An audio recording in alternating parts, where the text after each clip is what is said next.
வணக்கம் friends, welcome to Vidya's cooking channel. இன்றைக்கி உங்களுக்கு ஒரு அருமையான ஊறுகாய் ரெசிபி செஞ்சு காமிக்க போகிறேன். இந்த ஊறுகாய் எதுக்குன்னா ஷவர்மாக்கு சூப்பராக இருக்கும். இந்த கேரட், கியூக்கம்பர், பச்சை மிளகா வந்து அந்த ஊறுகாய் கொடுப்பாங்க, அது அவ்வளோ சூப்பராக இருக்காங்க. இது எப்படி தயார் பண்ணுறதுன்னு பார்க்கலாம்.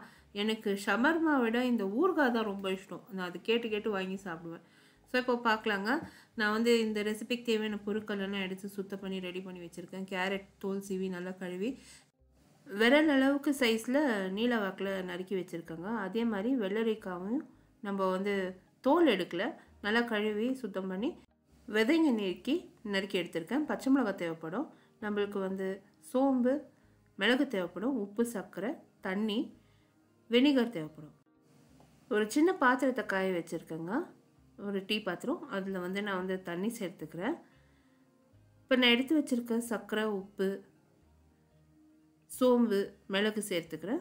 சேர்த்து இந்த தண்ணியை நல்லா கொதிக்க விட போகிறேன்.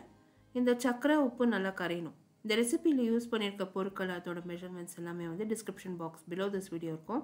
அப்படி இல்லைன்னா நீங்கள் ஐ கார்டு அபவ் திஸ் வீடியோ நீங்கள் கிளிக் பண்ணிங்கன்னா என்னோடய பிளாகுக்கு டைரெக்ட் ஆகும். பிளாகில் வந்து நான் டீட்டெயில் ரெசிபி போஸ்ட் பண்ணியிருக்கேன் ஃப்ரெண்ட்ஸ். இப்போ பாருங்கள், இந்த சர்க்கரை அண்ட் உப்பு வந்து கரைஞ்சி நம்ம தண்ணி நல்லா கொதி வந்துடுச்சுன்னா அடுப்புலேருந்து இறக்கி வச்சுருங்க. அதே மாதிரி ஒரு பீங்கான் ஜாடி இல்லைனா கிளாஸ் ஜாடி எடுத்துக்கோங்க.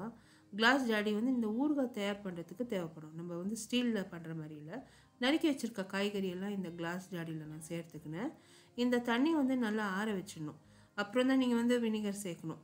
ஏன்னா அது ஏற்கனவே ஸ்டீலில் இருக்குது, அது ரியாக்ஷன் ஆகும். நான் வினிகர் சேர்த்ததும் இமீடியட்டாக கலந்து அந்த தண்ணியை இந்த கிளாஸ் ஜாடியில் நான் சேர்த்துடுவேன். இந்த ஊறுகாய் வந்து ரொம்ப அருமையாக இருக்குங்க. ஒரு 3 நாள் நீங்கள் ஊற வச்சிங்கன்னா ஃப்ரிட்ஜில் அருமையாக ரெடி ஆகிடும். நீங்கள் ஷவர்மா, டிஃப்ரெண்ட் ரெசிபீஸ்க்கு நீங்கள் சர்வ் பண்ணலாம். கிரில் சிக்கன் கூட ரொம்ப சூப்பராக இருக்கும். பாருங்கள், இந்த தண்ணி நல்லா ஆறிடுச்சு. இதில் வந்து நான் அளந்து வினிகர் சேர்த்துக்கிறேன். எல்லா ரெசிபி வந்து டீட்டெயிலாக நான் பிளாகில் போஸ்ட் பண்ணியிருக்கேங்க. பிளாக் லிங்க் வந்து நான் description box below this video கொடுக்குறேன். அப்படி இல்லைனா ஐ கார்டு அபவ் திஸ் வீடியோ நீங்கள் கிளிக் பண்ணிங்கன்னா என்னோடய பிளாகுக்கு டைரெக்ட் ஆகும். அதே மாதிரி நீங்கள் வந்து ஷவர்மா பிளேலிஸ்ட் நீங்கள் கிளிக் பண்ணிங்கன்னா அதில் வந்து உங்களுக்கு கிரில் சிக்கன்லேருந்து எல்லாமே உங்களுக்கு ரெசிபீஸ் கிடைக்கும். பாருங்கள், இந்த தண்ணி நல்லா ஆறிடுச்சு. இது வந்து நான் இந்த கிளாஸ் ஜாடியில் சேர்த்து மூடி போட்டு ஃப்ரிட்ஜில் வந்து ஒரு 3 நாள் விட்டேனாக்கா இந்த ஊறுகாய் ரெடி ஆகிடும். ரொம்பவே சூப்பராக வந்ததுங்க. நான் ஒரு 2 நாளில் நான் எடுத்து நான் உங்களுக்கு காமிக்கிறேன். நல்லா ஊறி இருந்தது அப்போவே, இன்னும் நல்லா ஊறும்.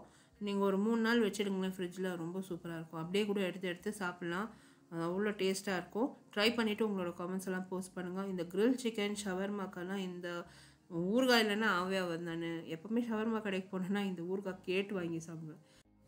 இந்த பிக்கலெல்லாம் வந்து நம்ம வீட்லேயே தயார் பண்ணலாங்க. கண்டிப்பாக ட்ரை பண்ணிவிட்டு உங்களோட கமெண்ட்ஸ் எல்லாம் போஸ்ட் பண்ணுங்கள். இந்த வீடியோ ரெசிபி நீங்கள் பார்த்து என்ஜாய் பண்ணிங்கன்னா கண்டிப்பாக லைக் பண்ணி கமெண்ட் பண்ணி ஷேர் பண்ணுங்கள். இந்த ரெசிபி உங்கள் ஃப்ரெண்ட்ஸோட ஷேர் பண்ணுங்கள். நிறைய பேர் ஷவர்மா லவர்ஸ் இருப்பீங்க. கண்டிப்பாக சப்ஸ்கிரைப் பண்ணுங்கள். அடுத்த புதிய ரெசிபியோடு உங்களை நான் மறுபடியும் சந்திக்கும் வரை, this is Vidya Lakshmi. Thank you so much for வாட்சிங். பாய்.